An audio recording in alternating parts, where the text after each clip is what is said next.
siya yung basta-bastang racket, yung ganun lang, pera-pera lang. Actually, umabot sa point we weren't really parang concerned muna with how the budget would go. So the whole time we were being paid naman in partial, pero the whole time kasi parang hindi namin siya iniisip. Of course, iniisip namin after. Pero like the whole process of like shooting it, editing it, like brainstorming about what to do, parang it was more of the project. And sometimes umabot sa point it was for the girls actually. Yeah. Oo, definitely. Ayun. Oh my God. So,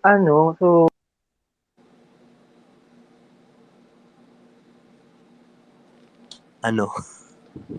Mami Shua, nawala ka. Shua na wala ka. Tama po. Tama. Ano po? Pwede pong mag-proceed sa next question po.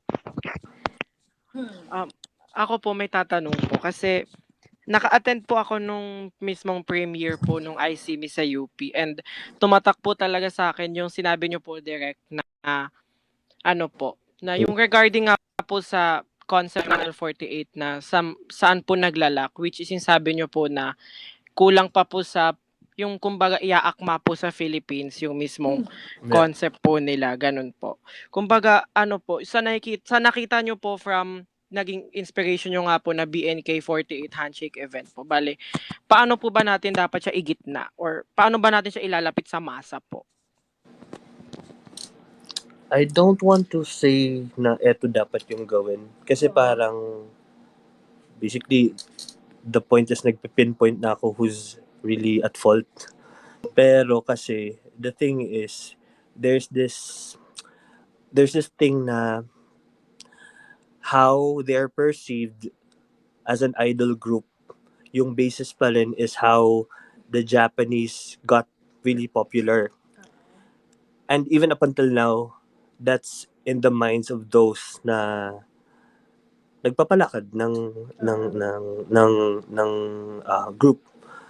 I just do feel they just need to like sit down, take a breather, see the bigger picture of what's really happening, and then like baby steps, like start from what to do, why it's not working in within the culture of the Philippines. Parang number one, pinaka basic na napansin ko, like for example, like how comparing it to the Japanese people, parang may kaya sila bumili. If you parang ay pasok mo sa culture ng Pinas, there are, but it's much more niche. So right now, ang nangyayari kasi, because they feel, it worked in Japan, let's do this here. Hindi rin naman talaga as a whole. Hindi siya general. So you have to really get na on how to go your way para ano. Just even like for example, I mean, I could see comments from the fans when we were doing the docu. Like the most basic is basically the accent na Japanese. Like we know that Filipinos are like performers and singers. Hindi naman ganun talaga. Parang eventually naman it changed, but like it changed after a few singles. If they actually did that in the first few ones, then maybe, just maybe, they'd be like, let's say, popular right now ng mas todo. I mean, I don't know what would happen, pero those are like interesting observations during the time we were doing it. Tristan. Wala naman, go lang.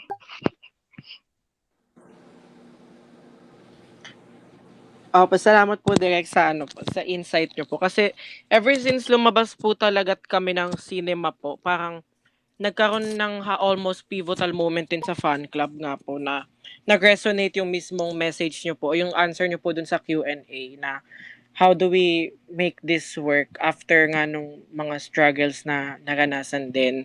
So, Shua, next po?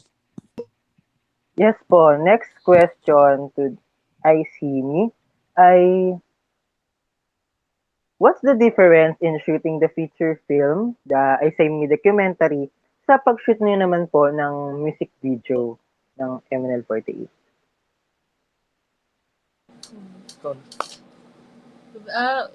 Sobrang iba yung process.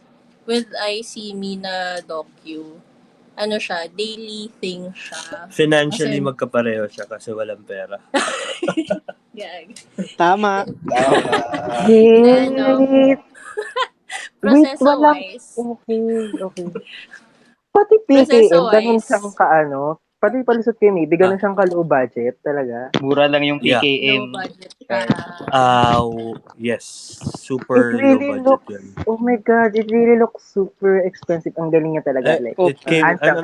Ano yun? Connections. Oh, Ano yun? ayaw, Ganito na lang. Maraming friendship card as na in, we had to Oo. use a lot of friendship cards, tapos, sponsorships. and then, umabot din sa point, like, other props, I had to pay.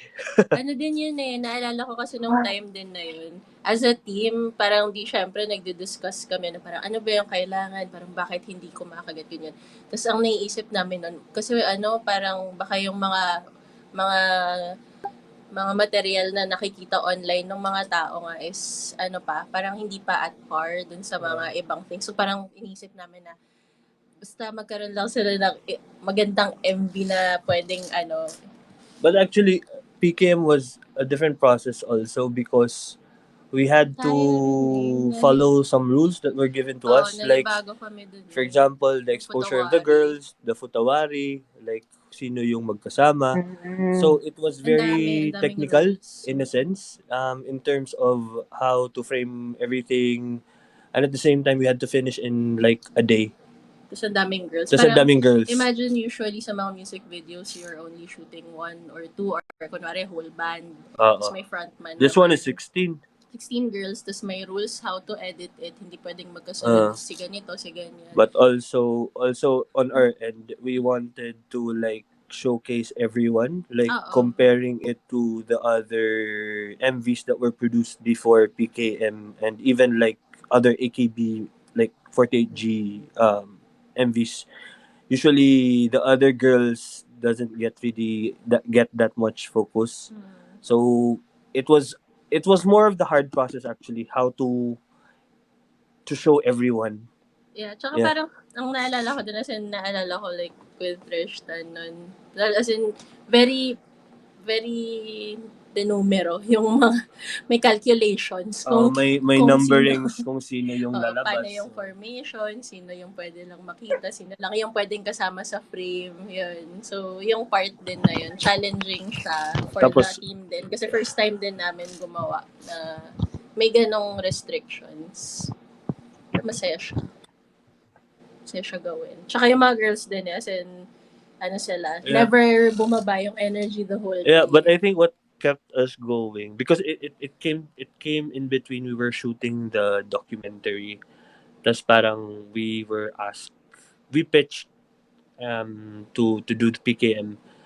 And then there was also this drive to make it very nice because also parang we didn't know a lot of people inside the company. So maybe there was also judgment in a sense na dapat maganda yan or parang maganda ba? Marunong ba talaga itong mga to?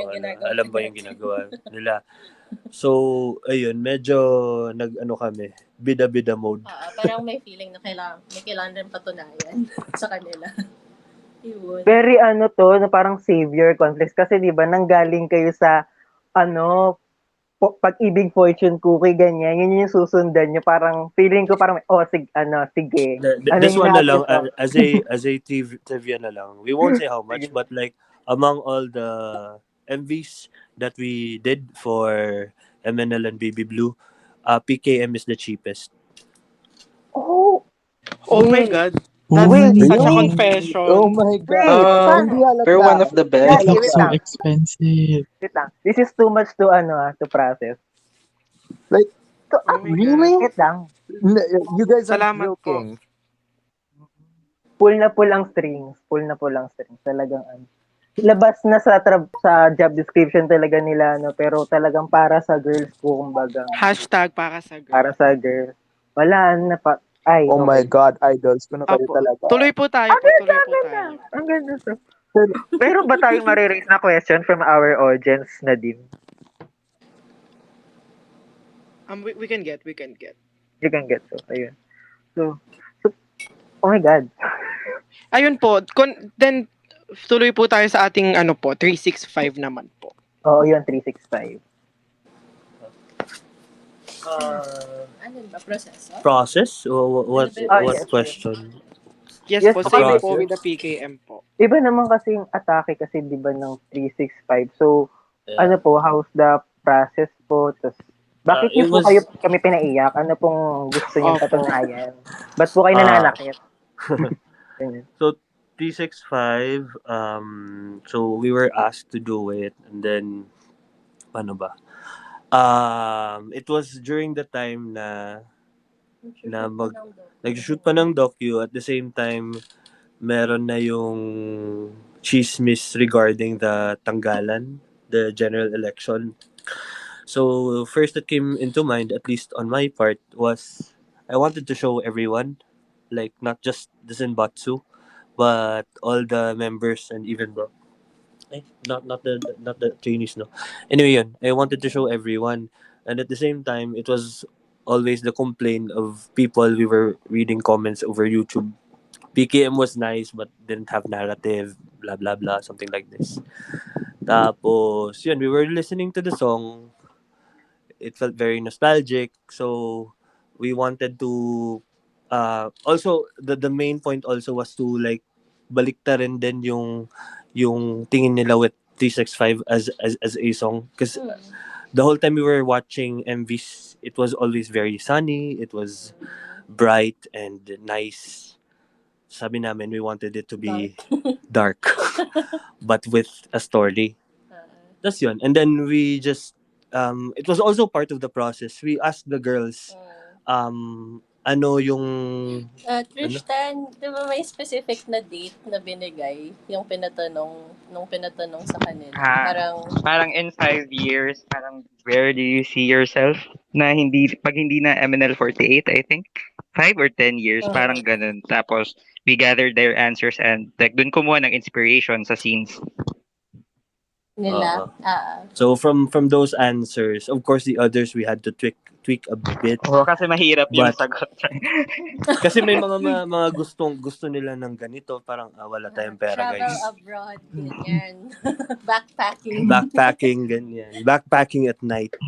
We didn't have money to do it. So we had to like instead na individual, we had to like compress 2 storylines, or like instead na our doing this, we had to just place it inside an interior na place, ganyan. Pero they didn't know na anong purpose nun. Parang nag-send kami. We just asked sa kay Miss Sela. Ay, tama Miss Sela na. Kay Miss Sela na parang may papasagot po sana ng question sa girls. Parang naalala ko, parang where do you see yourself ng basta specific na date, tapos naalala ko may oras pa yatang nilagay nun.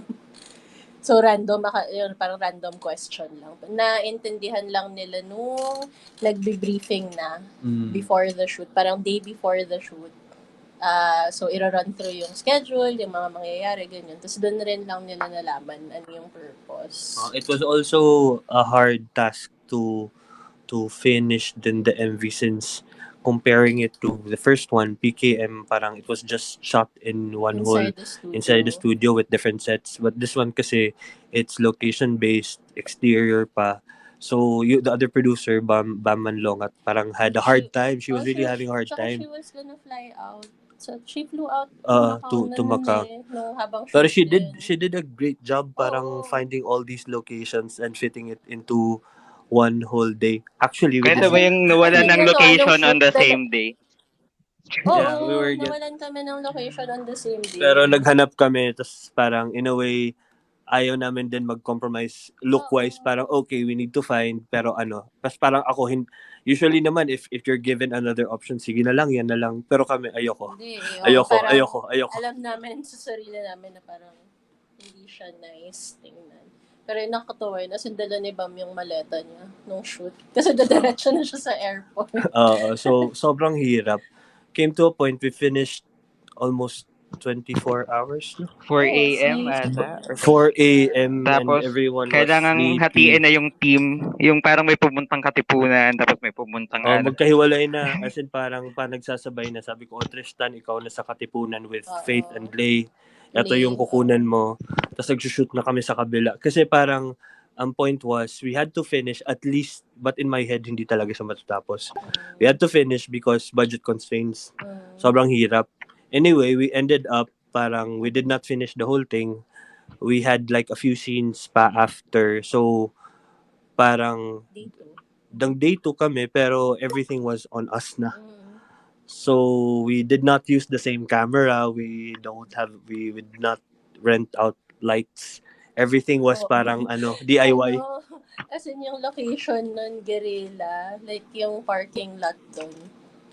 Parang pumunta lang kami. Tapos pagsisitahin na, parang niroll lang yung camera talaga. Tapos pag dumating na yung guard, edi aalis. Pero at least nakuha na yung shot. Or yung si Sheki sa tulay, ganun. Tapos may mga police. Oo. Yung yung Mary and Jem, second day yon, wala nang ilaw masyado dun. Tapos there were also scenes that were not part of the video, of the final video, but we shot a lot then. Maraming material. Ayun. Wow. Wow, paano naging DIY pati yung kay Sheki sa footbridge? Ang ganda rin yung so gumaganon basically siya. kasi yung footbridge, beside there was a building with an LED billboard. Tapos we brought parang a small light lang, tapos parang just a filter. So yung mismo si Tay, we borrowed her camera, tapos ako din, I was the director at the same time, I was the PA. Ako nagdadala ng mga tapos pag may dumadaan na tao, tatago kami. Tapos kakain lang sa gilid. Kunwari. Parang nagtatago nga kami. Siyempre, agaw eksena, si Abby nakadamit, ganito. Tapos, yung isang eksena din with Abby, as hindi ko na pinagpaalam sa taas ng kondo ko, shoot tayo, ganyan. Tapos baba na lang ulit. As in, mabilisan everything. Ika nga talaga, talent beats budget. Pero still, we should pay enough sa ating mga artists. Pero I think na-pull nyo pa rin naman talaga ang strings nyo with MNL48 kahit talagang ang liit ng budget. Like, grabe pa rin sa PKM, hindi pa rin ako nakaka-get over.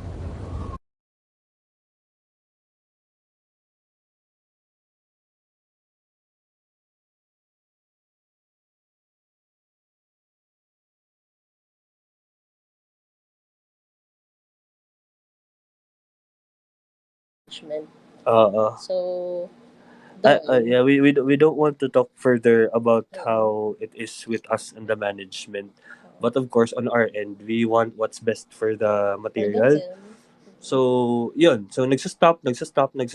Right now, there are plans. There are talks, but we don't want to disclose anything muna. Pero, what we keep can doing tell what naman, keep doing what you're doing. What we can tell you, parang pinupush pa rin namin talaga na na yun, maipalabas, tapos may platform na pwedeng makapagpalabas ng film. So, yun, parang nandun yung energy namin now.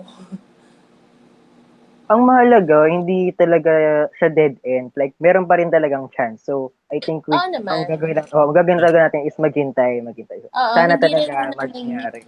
Hindi rin naman namin gusto na ma-stuck na siya sa hard drive or hindi namin siya gustong Hindi niya din siya maging lost media. And there was a time also, parang ako tsaka si Tristan, we were talking about parang sayang yung project kasi hindi namin masubmit to anywhere. Because of things. Di namin masubmit to here, di namin things na hindi na namin hawak. If you ask us right now, after the screening during ICYMI, we really wanted it to be shown elsewhere na dire-diretso. But there are certain things na hindi namin hawak, kaya nag-stop. Yun. It has the potential for like film festivals So parang isa sa opportunities na kailangan nila go. Yeah. I don't want to explain I don't want to say ano yung problem. Kaya hindi namin siya ma-submit outside. Pero meron. Tas ongoing pa rin siya ngayon. but we're trying our best, at least on our end, to do something about it. Okay. Very quick question. So kasi kami hanggang ngayon, puzzled pa rin kami dun sa biglang ni-release na pitch trailer nga ng ICYMI. So, ano po yun? Is it a different film? Parang No, no, director's no. cut ba siya? Or what? No, that Sige that po. was the one that you saw. It's basically the trailer that we showed the management. Tapos that's when they agreed that we'll do the documentary. Yan yung sinasabi namin na they allowed us to go to an event. We interviewed a few girls. And then from the material that we had, they did not expect that we'd do something about it. But I edited the trailer, had it sound designed, presented it to them. They were happy, and then the rest is history. Pitch namin to Pitch the namin to the management. management yan. Parang we just didn't want the material to be stuck in our hard drive, so we just posted it online. Oh my God, yung pala yung pitch trailer na tinutukoy. Akala ko, ano siya, parang portfolio kay Neso. So, ang tagal na pala niya nung nung Matagal, but the one tagal. posted over YouTube kasi, dinagdagan na lang namin ng Asia Fest inserts. But in terms of the backbone and how it is as a content, it's practically the same naman. I think it was shown once on balcony. So, before this end nga po, so I think final question, mahalagang tanong. You're still working with Baby Blue eh. So, may chance pa po ba talaga na makabalik po ang Plancy sa MNL48 as MD directors? Kasi we really need, I It's think, it's it's lahat it's na kami. it's not Oo. our decision to make naman. I mean, at the end of the day, if they offer us and the offer fits, edi go. Ganun naman yun eh. Parang, sabihin ko po. Sige, I wag think na. mag-ingay Wag pa na. siguro tayo. I Siguro think mag-ingay pa. wag tayo magsabi. Yun, anyway, yun. I mean, we're still willing naman to work with them if sakto. Pero of course, hindi na the same na ganap as before na parang pakahirap, ganyan. So, parang if sakto naman both ends, kung ano yung gusto, anong kailangan, ano yung maibibigay, then we would do it willingly. But of course, I mean, it's not our priority because we have other jobs din kasi. Basically, that's why we're telling you, like, the projects naman we have with the girls are basically passion projects naman talaga siya. So, yun. But we have, may work din kasi kami iba.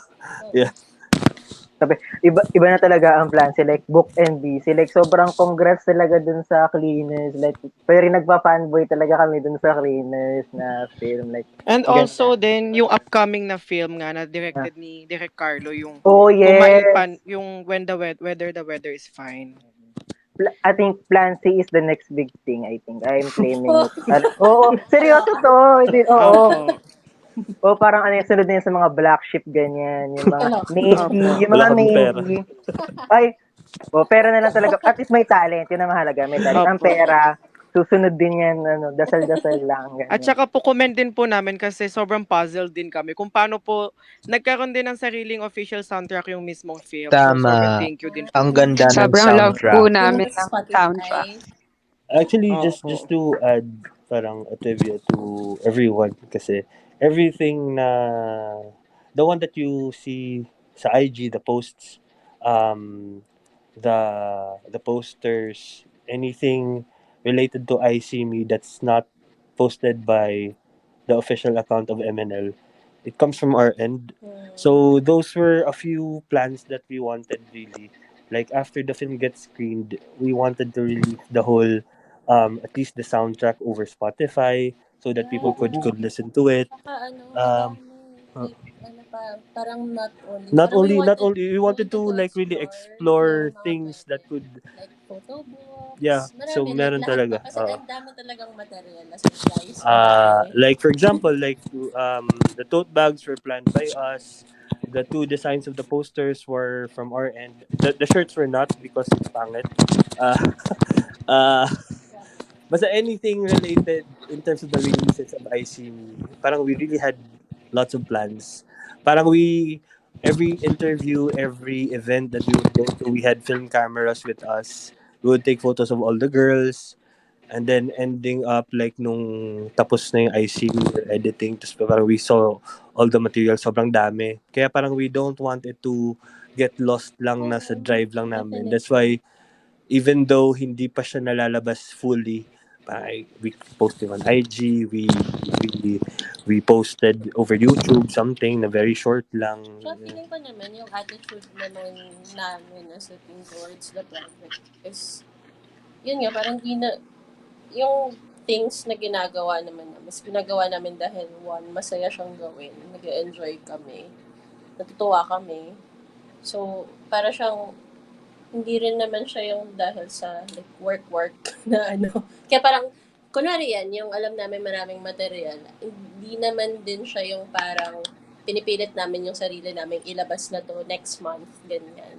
Or ano. Kasi nga, ang approach din namin is pinapakaramdaman din namin ano ba yung proseso or parang very open naman kami sa paano ba ito gagawin or so yun. Ayan. Tristan? Are you there? Are you there? Nag-zone out ako. Go lang.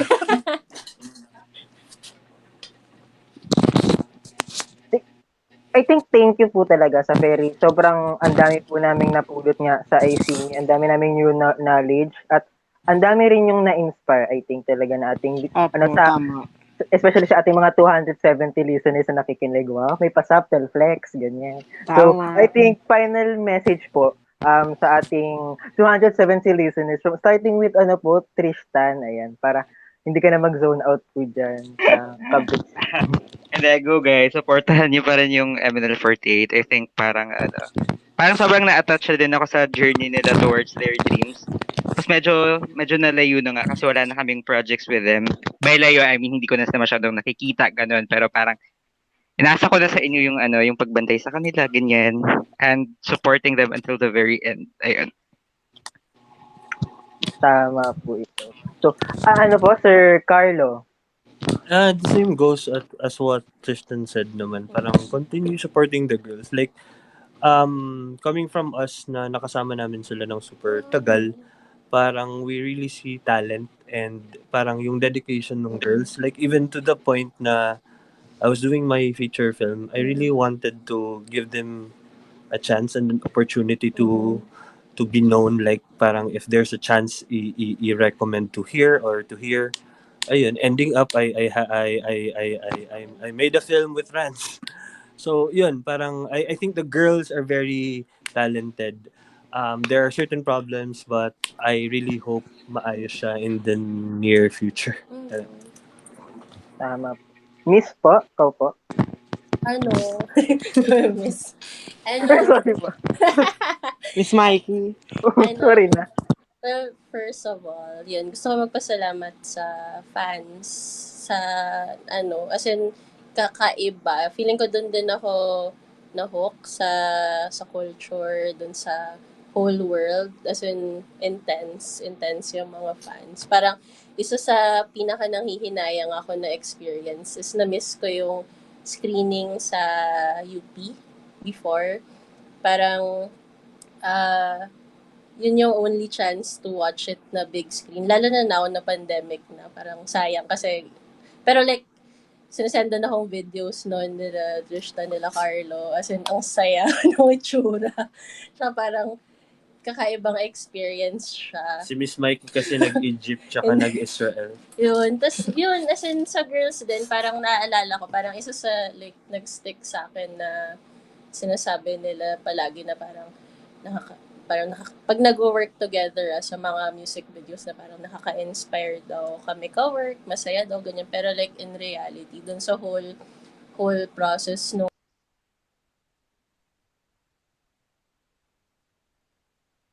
Yeah, same actually. Sa whole project din, parang for me, yan yung project na sobrang dami ko rin natutunan and na-realize sa proseso na gusto ko and like ako din na parang ano na ba ako ngayon, ganyan. So, same. Kumbaga coming of age sila ng mga girls pero parang feeling ko coming of age din namin siya as mga filmmakers din. Yeah. Kasi hindi talaga namin siya comfort zone and yun, masaya siyang process, masayang journey. Tsaka yung process itself, parang hindi naman namin in-expect, but a lot of times may maiiyak. On our end not the girls. Like, yung team mismo. Madaming times actually. Then we just realized parang it's not even the project anymore. Parang napamahal na din kami sa proseso with the girls. May sinasabi din na si Tristan palagi na parang I gained 50, parang I gained 48 girls. 48 friends. Yeah. True. Na parang, oo nga na, totoo. Yun. Pag nakikinig kaming First Rabbit, mangiyak-ngiyak na din kami. Supportahan niyo sila kasi deserve nila yung na makuha yung dreams nila, and magaling talaga sila lahat. Na kami, nung first time namin umattend nung event. Actually. As in, syempre ang reference lang namin kung ano yung mga nakapost online. Tapos nung umattend kami event, tapos connecting. So, na-listener po sila. Pero bukod nga sa support MNL48, support plan rin po. We're really looking forward on your future endeavors. So, fly high. True. I think support niyo yung upcoming film ni Carlo. Tama. Tsaka andun si Rant doon and others. Apo. Ako na magko-closing na wala na sila. Anyways, wait. Before tayo magko-closing, meron tradition dito sa Space to Space where yung guest pinapachant natin ng Space to Space mantra. Sayang wala na sila doon. Kaya ba umalis si Carlo? Pabalikin niyo muna. Ano ba yan? Pabalikin niyo muna. It's tradition. Ay, oh my God. Tradition yan. Oh my God, Hoy, asa na sila? Wait lang. Wag na, joke lang. Andyan na kayo. Hi guys. Okay. Oh my God, go Shua. We're doing our tradition now. The Space to Space chant. Okay, repeat after me. Shua. Wait, kay Shua. Si Shua nandito ba? Kasi parang nawala eh. Nawala si Shua. Nadim, gusto mo ba ikaw? Ikaw na lang, Ruko. Hindi. Who wants the honor? Bali ganito po. Repeat after me lang po. Sabay-sabay po tayo. 1, 2, 3, go. Bashers, go away. Ayun po. Go, Carlo. Kaya nyo na yan. Gawin mo, Carlo. Okay, tara na. Ano yun? Bashers, go away? Apo, 1, 2, 3, go po. 1, 2, 3, go. Bashers, go away. Go away. Next po natin. Cloud chasers, pave the way. Ayun po. Cloud chasers. Sige, 1, 2, 3, go. 2, 3, go. Cloud chasers, pave the way. Yes, tama. Ang gulo. Thank you guys so much. Na makasama po kayo. Tama. Makapagbigay po ng insights po regarding po sa Direct isang tama nga dyan. kilalanin pa po yung ICYMI. Ano? Isang tama naman daw dyan. Tama. Yay! Thank you po, Derek.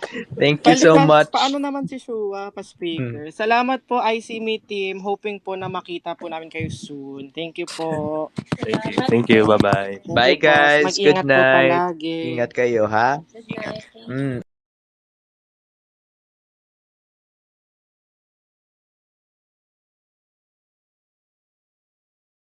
Anyways, plan C number 1. Plan C the best. Oh my God, kanina pa ako nanginginig. Sobrang happy ako nangyari itong Same. We're not... Ang ganda talaga ng episode. Listener lang natin sila, yung ICYMI team, ever since this, parang almost 3rd episode natin ng season 1. Actually, I think Na the second isa episode katuparan nandoon natin. na sila eh. Second episode pa lang. Yes. Like, yan talaga. It's like full circle na talaga. They're from listeners to guests. Now, our next segment. Pa-speaker si Shua. Nasaan na ba si Shua? Shua, step into the mic please. Shua, pakigalaw ang baso. Rinig ka ni Poo. Naririnig ka ni Po, Shua. Yan talaga. Ang informative talaga ng So, ayun episode po, natin guys. ngayon, guys. Totoo. Nalaman natin yung behind the scenes of shooting a music video, yung behind the scenes of ICYMI. Ang dami talaga. Ang dami pa rin chismis. Okay po, breaking news. Hashtag space to space ICDNE is now trending with 3,700 tweets in Philippines. OMG, thank you po. guys. Yay! Yay! Mabuhay ang mga cloud chaser. Mabuhay. I think tama. I couldn't agree So, more. Shua, next. Go. Yes po. Nagawa nila yung chant. Pasensya na, biglang nawala. Mhm. Wait na lang natin yung Duran twins na makaakyat. Na bigating-bigatin nga talaga tayo na pagawa sila ng Twitter account para lamang sa atin. Mhm. Yes. We love you po, Shaina and Shira. We love you. Ren,